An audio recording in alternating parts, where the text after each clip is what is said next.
I have decided to do this video presentation because I believe it is time that I lend my voice to the ongoing debate within the Christian church concerning the matter of tithing. Now, as one who God has blessed profoundly with the knowledge of His Word, I think it would be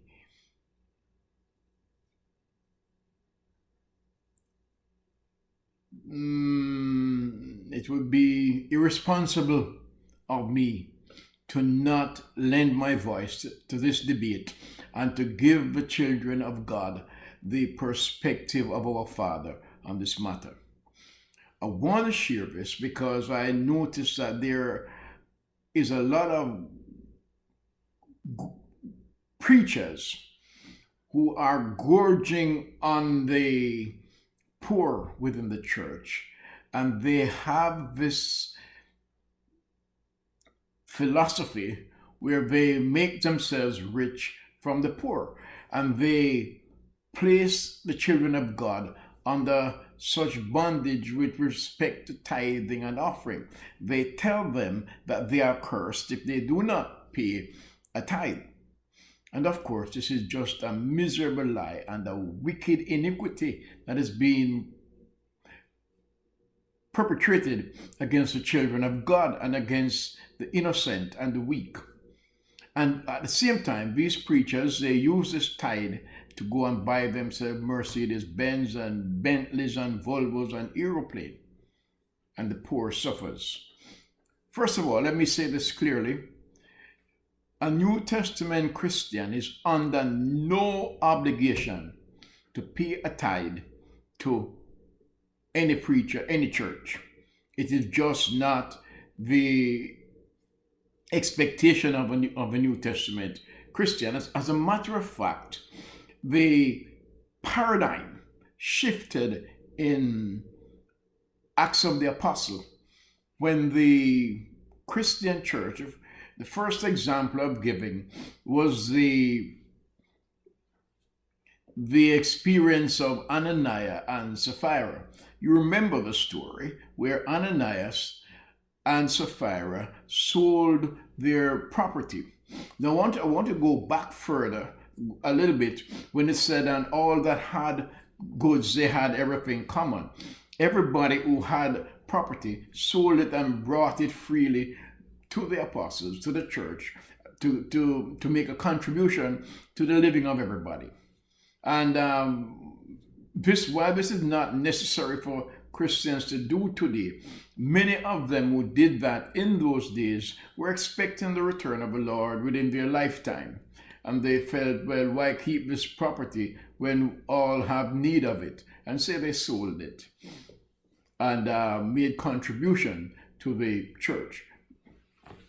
But what is more important about the fact that they sold their properties and contributed to the church is that it suggests a paradigm shift in the giving in the church. You would notice that Peter said to Sapphira that the mistake that she made was to try to deceive the church. She didn't make a mistake, neither her husband, both of them. The mistake was not that they decided to sell their property, but they tried to deceive the church. Peter said to them, while in Acts chapter 5, verse 4, he said, while it remained, was it not your own? And after you sold it, was it not in your own power? In other words, what Peter is suggesting to them, to Ananias, to Sapphira, that you could have done anything you wanted to do with your property. You could have kept all of it. You could have given a part of it to the church. You could have given none of it to the church. You could have come before the church and you could have said, Brother Peter, we sold our land and we want to contribute this portion to the church. It would be fine. In other words, what we are noticing here in the shift of paradigm in the giving in the New Testament church, the offering was supposed to be a free will offering. It was never intended to be a tithe. That is why none of the apostles ever asked for a tithe. And that is very important to note, that none of the apostles asked for a tithe. Let me tell you why this is so important. Because we learn from the apostles. The apostles are the foundation of the Christian church. They are the ones who went out. Without them, we would not have known the gospel. We wouldn't even have known what church is.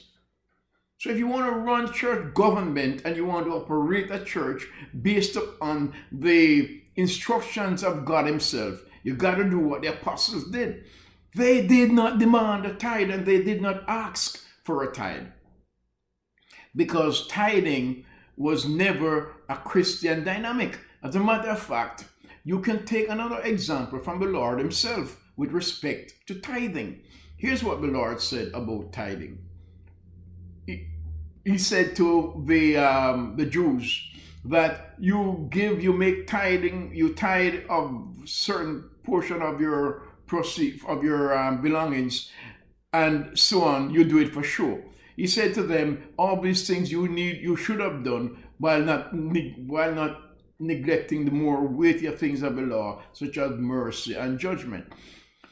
Jesus was not sanctioning tithing there as a principle for all of his followers, just for the Jews who lived in Judah and in the Old Testament times. In other words, tithing is never an instruction to the Christian church. It was to the Jews. But some of my friends like to quote that scripture to say that Jesus supported tithing. That's why I'm quoting it now, because I'm going to get back to the principle. Tithing was given for one reason only, to support the Levitical priesthood. When the Lord divided up the land from the Canaanites to the Israelites, he did not give Levi a possession of his own. Levi had to get support from his brothers. And so tithing was the way to support the Levitical priesthood. That's the only reason tithing was implemented, for the support of the Levitical priesthood with respect to the Christian church. With respect to not the Christian church, with respect to Jews. So tithing as a principle was given to Israel for the support of the Levitical priesthood. So in Malachi, when he said, shall a man rob God, etc., and you should bring all the tithe into my storehouse, what was it for?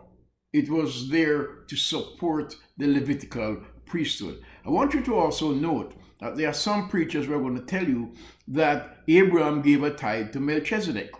Indeed, that is true. But giving a tithe to Melchizedek is an example of Abraham recognizing the authority of Melchizedek and to pay tribute to kings. So Abraham recognized that Melchizedek was somebody greater than himself, to whom tribute was due. And that's the only example there, that you recognize that Melchizedek was someone greater than he, and he had to pay tribute to Melchizedek. Now I want to come back to here within the church. There's no greater than who in our Christian church. As a matter of fact, the leaders are servants of the people. They're not lords. So we don't pay tithes to servants. We support servants, but we don't pay tithes to servants. Servants are supported by the church, not given the tithe like Melchizedek received from Abraham to show Abraham's recognition of Melchizedek's authority and kingship. The final example I want you to look at with respect to tithing is the example of the Lord himself. You notice that the Lord did have of people making contributions to his ministry. How we know that? Because Judas had the bag, and Judas, on a couple of occasions, the scripture indicated that Judas had the bag, and Judas asked at one point, "Why do so and so with the oil? It could have been sold, and the money used to support the poor." Now, and somebody suggested that Judas was not interested in the poor, but he just was interested in the money because he had the bag. What I'm making the point here is that the Lord had contributors to his ministry, but we never heard the Lord at any time asking his supporters of his ministry to give him a tithe or demanding a tithe and telling them that they are cursed.